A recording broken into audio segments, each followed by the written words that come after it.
সহকর্মী সুকান্ত চট্টোপাধ্যায় যুক্ত হচ্ছেন কলকাতা থেকে আমাদের সঙ্গে সরাসরি। সুকান্ত, একটু জানাবেন, স্বপ্রণোদিত হয়ে মামলা হচ্ছে সুপ্রিম কোর্টে, কি বলছে আদালত এবং তৃণমূল কংগ্রেসের বক্তব্য একটু জানাবেন।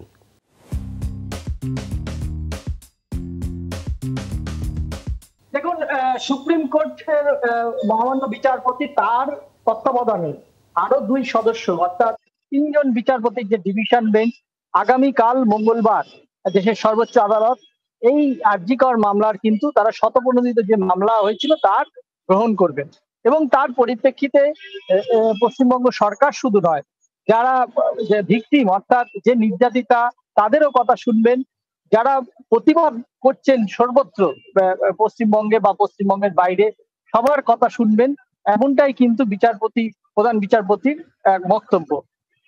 আজকে সকাল থেকে দফায় দফায় পশ্চিমবঙ্গ শুধু না দেশের বাইরেও কিন্তু এই আরজি করের কাণ্ডের প্রতিবাদ চলছে।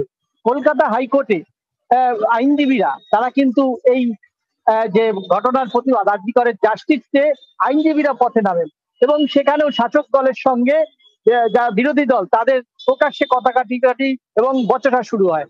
এখন অবস্থা হয়েছে যারা শাসক দল অর্থাৎ তৃণমূলের বিপক্ষে বলছেন, সে তৃণমূলের বিবেকবান লোক হোক বা সমাজের বুদ্ধিজীবী চিকিৎসক, যারাই প্রতিবাদ করছেন তাদেরকেই লালবাজারে ডেকে নিয়ে হেনস্থা করা হচ্ছে তাদের জিজ্ঞাসাবাদের নামে, এমনটাই অভিযোগ। পাশাপাশি সোশ্যাল মিডিয়ায় যারা অ্যাক্টিভিটি অর্থাৎ যারা প্রতিবাদ জানাচ্ছে সামাজিক মাধ্যমে, তাদেরকেও কিন্তু ডেকে লালবাজারে হেনস্থা করা হচ্ছে, এমনটাই অভিযোগ। ইতিমধ্যেই কিন্তু এই যে আন্দোলন সকাল বিকাল মধ্যরাত পর্যন্ত চলছে, গতকাল যে তিন দলের যে প্রতিবাদ সেটা কিন্তু দৃষ্টান্ত সৃষ্টি করেছে বাংলার বুকে।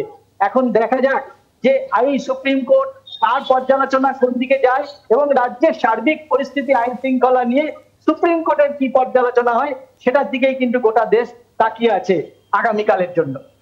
অনেক অনেক ধন্যবাদ সহকর্মী সুকান্ত চট্টোপাধ্যায়। সুকান্ত চট্টোপাধ্যায় জানাচ্ছিলেন কলকাতা থেকে।